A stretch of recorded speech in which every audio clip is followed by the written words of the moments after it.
बात आज की चैनल के कार्यक्रम बात की बात में मैं सुरेंद्र चतुर्वेदी आपका स्वागत करता हूं। दोस्तों, जैसा आपको मालूम है कि इस कार्यक्रम के अंदर हम राज्य के किसी ऐसे मुद्दे पर बात करते हैं जो हमारे ज़िले से ताल्लुक़ रखता है, हमारे आसपास के क्षेत्र से, पूरे राजस्थान से ताल्लुक़ रखता है। और इस मुद्दे पर बात करने के लिए जैसा आपको मालूम है कि हमने बात की बात के लिए जिन पत्रकार को मुकर्रर कर रखा है वो पत्रकार प्रेम आनंदकर हैं। प्रेम आनंदकर सीनियर जर्नलिस्ट हैं और राजस्थान के विभिन्न मुद्दों पर आप अपने प्रामाणिक बात करते रहे हैं और कई चैनलों में भी उन्होंने काम किया है, कई अखबारों में उन्होंने लंबा उनका अनुभव है। मैं आज जिस मुद्दे पर बात करना चाहूँगा उससे पहले मैं आपका स्वागत करना चाहता हूँ। प्रेम आनंदकर जी, आप आए, आपने कीमती समय अपना दिया। आज प्रेम जी, मैं ये बात करना चाहूँगा कि अभी हाल ही के अंदर मुख्यमंत्री भजन लाल शर्मा ने ट्रांसफ़र नीति को लेकर एक विशेष प्रकार की टिप्पणी की है। सोशल मीडिया पर चल रहे उस बात को अगर सही मान लिया जाए तो उसमें ये कहा गया है कि किसी भी राजनेता की डिजायर से ही ट्रांसफ़र्स होंगे और न केवल ट्रांसफ़र्स होंगे बल्कि उनको ये तय करना पड़ेगा कि भाई आप जिस भी व्यक्ति का, जिस भी कर्मचारी अधिकारी का ट्रांसफ़र करवा रहे हैं, हम कर रहे हैं, लेकिन 2 साल से पहले आप उसके ट्रांसफ़र को कैंसिल नहीं करेंगे, रद्दो बदल करवाने की कोशिश नहीं करेंगे। तो इस पर आपके क्या विचार हैं? सुरेंद्र जी, पहले तो मैं आपके सभी दर्शकों का स्वागत करता हूं और आपका धन्यवाद।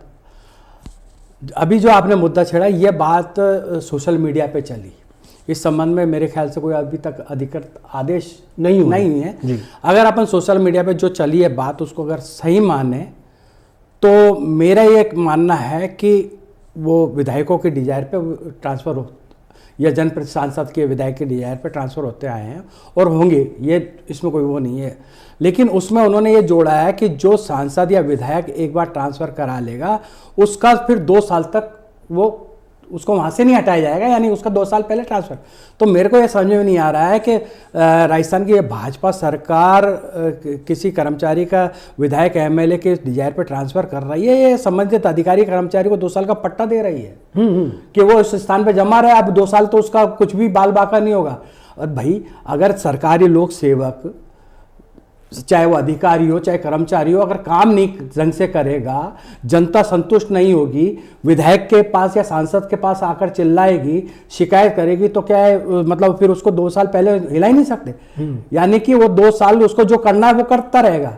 तो मेरे तो समझ में ये आ रहा है कि अगर ये सरकार इस तरह की नीति बना रही है तो मेरे तो ये मानता हूँ कि प्रदेश की जनता के सेहत के हित में नहीं है और सरकार को ऐसी कोई नीति बनानी हुई। हाँ, जहाँ तक विधायकों के डिजायर, अब तक कांग्रेस राज में भी विधायकों की डिजायर पर ट्रांसफ़र होते हुआ है और बीजेपी की सरकार में विधायकों की डिजायर पर ट्रांसफ़र होते हैं, वहाँ तक तो ठीक है। लेकिन ये विधायकों को भी देखना चाहिए कि उनका कौन रिलायबल पर्सन है, सांसदों को देखना चाहिए कौन व्यक्ति जनता के हित के काम कर सकता है, कौन सरकार के हित के ज़्यादा काम कर सकता है, जनता को कितनी सहूलियत दे सकता है, और विधायकों को किसी भी सीमा में नहीं बांधना चाहिए कि साहब आप 2 साल पहले अब उसको बिल्कुल ही नहीं लाओगे।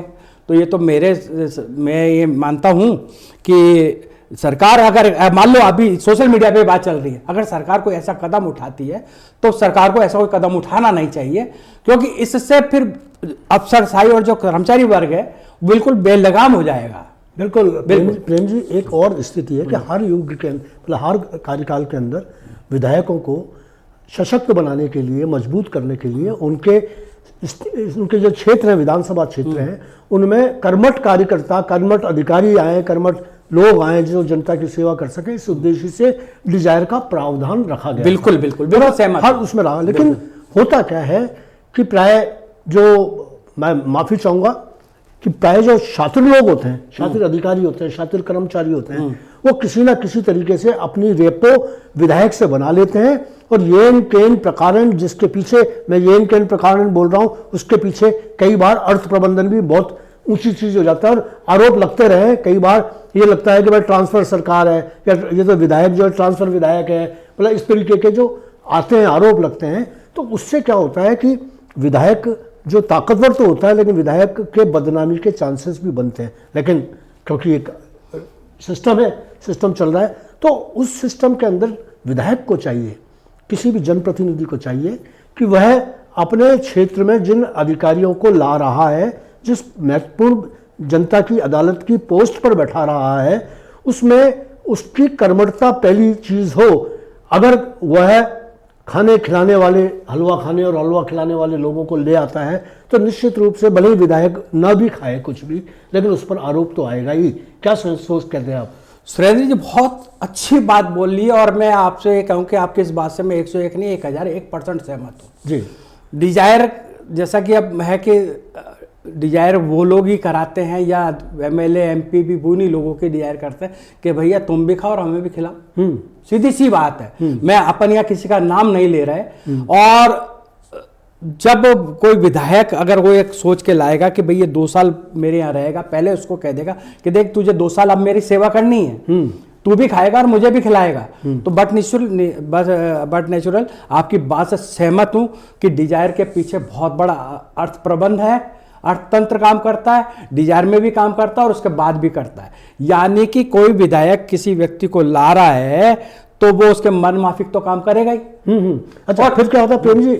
होता है कि जैसे पिछली बार जिन विधायकों की डिजायर पर जो लोग आए थे, और इस बार ट्रांसफर हो गया क्योंकि वो सत्ता परिवर्तन हो गया। अब दूसरा विधायक, पहले कांग्रेस के विधायक थे, अब बीजेपी के विधायक आ गए, तो वो क्या करते हैं कि दुश्मनी निकालने के लिए भी बात होती है। उनके जितने समर्थक होते हैं वो कहते हैं साहब पिछले कार्यकाल के अंदर या फलाने मंत्री का खास आदमी था, इसने उनके लिए काम किया था, अब आपके लिए इसको हटाओ, यहाँ से दूसरा लाओ।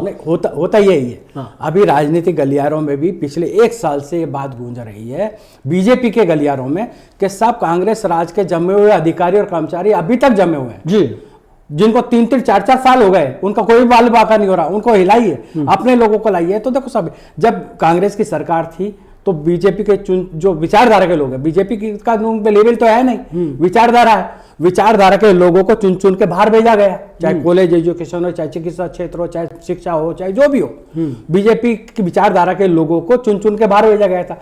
अब जो कांग्रेस के लोग आ गए, अब आप ये देखो कि कांग्रेस के लोगों की खुशकिस्मती, 1 साल से बीजेपी सरकार काम कर रही है लेकिन अब तक उनका कुछ भी नहीं हुआ। लेकिन अब बीजेपी के लोग खुद ये बात उठाने लगे कि साहब हमारी विचारधारा के लोग तो बेचारे बाहर पड़े हुए हैं और कांग्रेस की विचारधारा के लोग अभी तक काम कर रहे हैं। तो ये विचारधारा तो देखो, जब जिस पार्टी की सरकार होती है काम करती है। लेकिन मेरा ये मानना है कि ट्रांसफर, हालांकि विचारधारा इनकी अपनी जगह सही हो सकती है, उसके मैं उसकी तय में नहीं जाऊंगा, लेकिन मेरा मानना है कि अगर चाहे किसी विचारधारा को और जनता के हित में अच्छा काम करने वाला व्यक्ति हो तो उसको रखना चाहिए। और लेकिन सवाल यह है कि फिर वो रखे, एमएलए मान लो रख भी नहीं भेजे तो दूसरे कार्यकर्ता नहीं रहने देंगे। और बात स्वाभाविक है कि जो अभी आप ये देखो ब्यूरोक्रेसी के अंदर और कर्मचारी वर्ग में लोग जब काम करते हैं तो उसकी मानसिकता पूरी उस पर हावी रहती है और उसी मानसिकता से काम कर रहा है। यदि कांग्रेस की विचारधारा का व्यक्ति है, अधिकारी है, तो बीजेपी की विचारधारा के व्यक्ति का काम नहीं करेगा आसानी से, कोई ना कोई अड़ंग अड़ाएगा। इसी तरह से इसका रिवर्स कर लीजिए, बीजेपी का कोई बंदा है तो ये बात तो उठ ही रही है। और सब जो भी मान लो आज बीजेपी की सरकार है तो बीजेपी के जहाँ जहाँ एमएलए हैं या जो भी है, चल कांग्रेस के एमएलए वहाँ भी बीजेपी के जो शहर अध्यक्ष और ब्लॉक अध्यक्ष है उनकी डिजायर पे ट्रांसफर होते हैं और जिला अध्यक्ष की डिजायर पे होते हैं, तो वहाँ चेंज होता है। लेकिन अब ये दौर चलने वाला है। लेकिन ये है कि जो भी विधायक होता है वो ये चाहता है कि भाई अब मेरी विचारधारा के लोग, और कम से कम मेरी विचारधारा नहीं तो मेरे समर्थक लोग, मेरे लोगों के काम कर सकेगा। विचारधारा के अधिकारी आएंगे, कर्मचारी आएंगे तो मेरे लोगों का काम कर सकेगा, मुझे उससे ज्यादा माथाफोड़ी नहीं करनी पड़ेगी। ये तो इस शासन व्यवस्था का ये देख लीजिए कि राजनीति में अभिनंग हो गया है।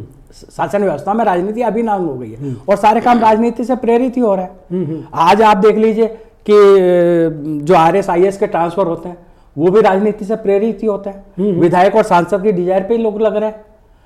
नहीं, अब तक क्या है कि प्रेम जी 1 साल का जो कार्यकाल रहा ना, उसके अंदर भजनलाल सरकार के अंदर 1 साल में ब्यूरोक्रेट्स हावी रहे और राजनेताओं की एक नहीं चली। वो जो भी चाहते थे वो हो नहीं पाया और जिनको ऊपर वालों ने, अधिकारियों ने, जो मंत्री सेक्रेटरीट में बैठे हुए हैं, बादशाह हैं, उनका चला। जिसको कलेक्टर बनाना है, चाहे वो अजमेर का हो, चाहे वो भीलवाड़ा का हो, आज भी जो जितने भी कलेक्टर्स बैठे हैं, जितने भी SP बैठे हैं, वो अधिकारियों की उससे बैठे हैं, विधायकों की कहीं नहीं चली है, कहीं नहीं चली है। तो अब वो ये आक्रोश तो उनके अंदर था ही, इसलिए वो बना रहे थे। और जो इनकी जो बैठक हुई उसके अंदर जो इनकी जो फीडबैक बैठक हुई है। उस फीडबैक में सारे जितने विधायक थे सब लोगों ने कहा साहब ये क्या है, ये आपने तो अधिकारी तंत्र कर दिया, हम लोगों की तो कहीं कुछ चल ही नहीं रही, हम चुनाव जीत के आए, जनता के बीच में बैठे, जनता चाहती है फलाना अधिकारी आए, हम उनको ला नहीं पा रहे। तो इस बात पर ये शायद ये फीडबैक के बाद ये तय हुआ कि भाई चलिए हम आपके डिजायर पर ट्रांसफर करेंगे, और उस फीडबैक के अंदर ही ये वाला प्रश्न उठा है ना। सुरेंद्र जी, आपने बात बहुत अच्छी कही, इसमें मैं एक बात जोड़ूं। फीडबैक के जो फीडबैक बैठक हुई संभाग वाइज 3 दिन जो बैठक चली, उसमें अधिकांश विधायकों ने, बीजेपी के विधायकों ने सरकार को जमकर कोसा और सीधा सीधा कहा कि ब्यूरोक्रेसी पूरी तरह और बुरी तरह हावी हो चुकी है। सांसदों को नहीं गांठ रही है, विधायकों को नहीं गांठ रही है, नगर निगम और नगर पालिका परिषद के अध्यक्ष मेयर हैं उनको नहीं गांठ रही है, ब्यूरोक्रेसी किसी की नहीं सुन रही। उसीलिए इन्होंने कहा है कि सब 2 साल हम आपको अधिकारी दे देंगे। सवाल ये है कि जो अधिकारी आज नहीं गांठ रहे वो तो आप 2 साल तो उनको पैक कर दोगे, पट्टा दे दोगे, लेकिन सवाल यह है कि आप ब्यूरोक्रेसी को कसने के लिए क्या कदम उठा रहे हैं। आपने विधायकों को तो बांध दिया कि आपके डिजायर पे फला अधिकारी हमने लगा दिया, कलेक्टर लगा दिया, एसपी लगा दिया, एसडीएम लगा दिया, नगर निगम में आयुक्त लगा दिया। अगर मान लो वो काम करे नहीं करे, वो तो सीधा आज जो ब्यूरोक्रेसी हावी है ना, वो सीधी सचिवालय में बैठे हुए आला अधिकारियों के नियंत्रण में काम कर रही है। एमएलए एमपी को तो गांठ ही नहीं रही है। अगर ये स्थिति बाद में भी चलती रहे तो फिर उस डिजायर का मतलब क्या रह जाएगा। बिल्कुल बिल्कुल कोई मतलब उस डिजायर का क्या मतलब। तो सवाल यह कि ऊपर से लेकर नीचे तक की जो ब्यूरोक्रेसी है, चाहे वो आईएएस हो, आईएएस आईपीएस हो, आरएएस आरपीएस हो, उन सबको कसना तो पड़ेगा। उनको ये तो महत्व बताना पड़ेगा कि तुम्हारे क्षेत्र के एमएलए का महत्व क्या है, तुम्हारे क्षेत्र के एमएलए और एमपी का कैडर तुम्हारे से प्रोटोकॉल में बहुत ऊपर है। आज स्थिति है कि आईएएस और आईपीएस तो एमएलए एमपी को बिल्कुल तुच्छ समझते हैं। एक व्यवस्था है शासन और प्रशासन। शासन कौन? एमएलए एमपी, मंत्री, सरकार। प्रशासन कौन? कलेक्टर, संभागीय आयुक्त, एसपी, डीआईजी, जो भी पुलिस अधिकारी हैं। यह आज स्थिति यह है कि शासक तो हो गया नीचे और प्रशासन हो गया ऊपर। प्रशासन आग दिखा के बात करता है जनप्रतिनिधियों से और जनप्रतिनिधि को बिल्कुल भी नहीं काटता। प्रेम जी बिल्कुल आप सही कह रहे हैं, ऐसा स्थिति बन गई थी।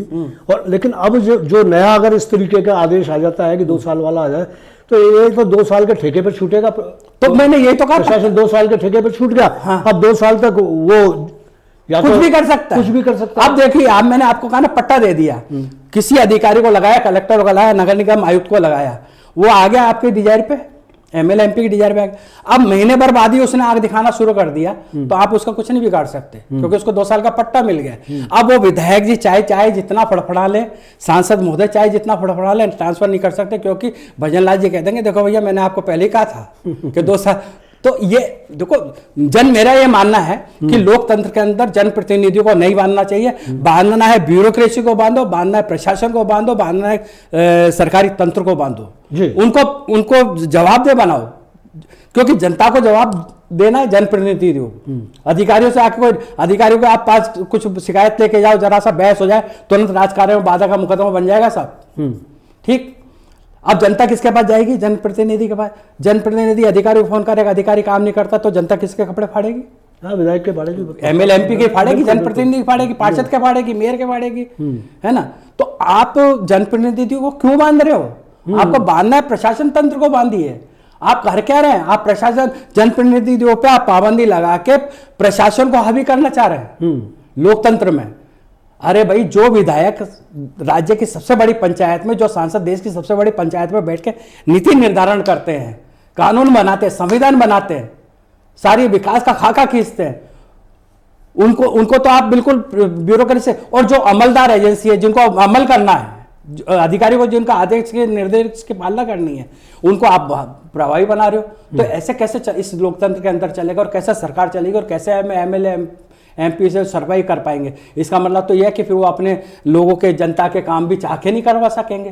तो आप ये है कि आप बिल्कुल आप पट्टा दे रहे हो, ठेका दे रहे हो अधिकारियों को, और फिर वो 2 साल मनमर्जी करे। अगर मान लो कोई, सुनिए सुरेंद्र जी भाई साहब, कि अगर मान लो कोई अधिकारी किसी विधायक के डिजायर पे आया, मान लो 1 महीने बाद उसने कहा कि अब तो मैं 2 साल का राजा हो गया, कुछ नहीं कर सकता, विधायक होगा, चाहे कर ले विधायक, मेरा तो कुछ बाल बका नहीं होना।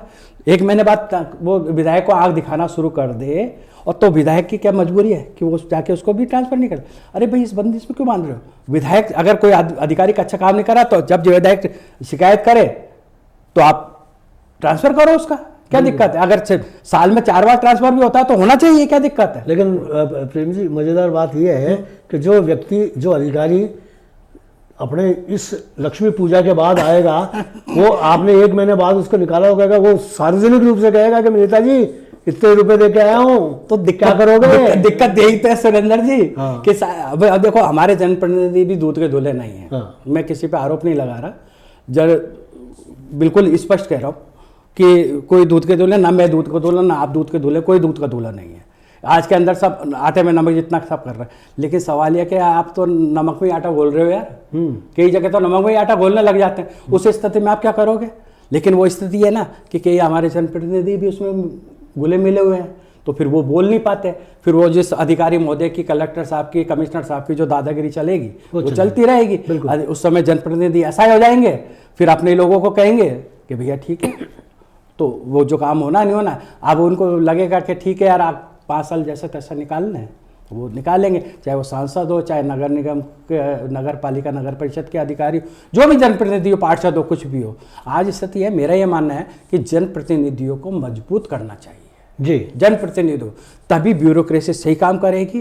अन्यथा आज जो हालात चल रहे हैं, आप ये देख लीजिए कि शासन व्यवस्था का बिल्कुल भट्टा बैठा जा रहा है। ब्यूरोक्रेसी इस कदर हावी है जिसको हद नहीं, और अगर आप जनप्रतिनिधियों को इस तरह से आप बांध देंगे तो फिर भगवान मालिक है। तो दोस्तों, ये थी आज की बात ही बात में प्रेम आंकर जी ने अपने विचार बताए। मैंने कुछ सवाल उनसे पूछे और उन्होंने बहुत उसके व्यवहारिक पक्ष जो होता है मुद्दे का वो रखा। तो दोस्तों, कैसा लगा आपको ये कार्यक्रम? आपको इस मुद्दे पर बात करके अच्छा लगा होगा। अगर अच्छा लगा हो तो हमें सूचना दें। अगर आपको कोई शिकायत हो तो बताएं, और इसके अलावा इस कार्यक्रम में कोई और सुधार चाहते हैं तो आप हमें फ़ोन करें, बताएं। हमें खुशी होगी आपके अनुसार चलने में। प्रेम जी, एक बार फिर आपका बहुत बहुत धन्यवाद सरण जी।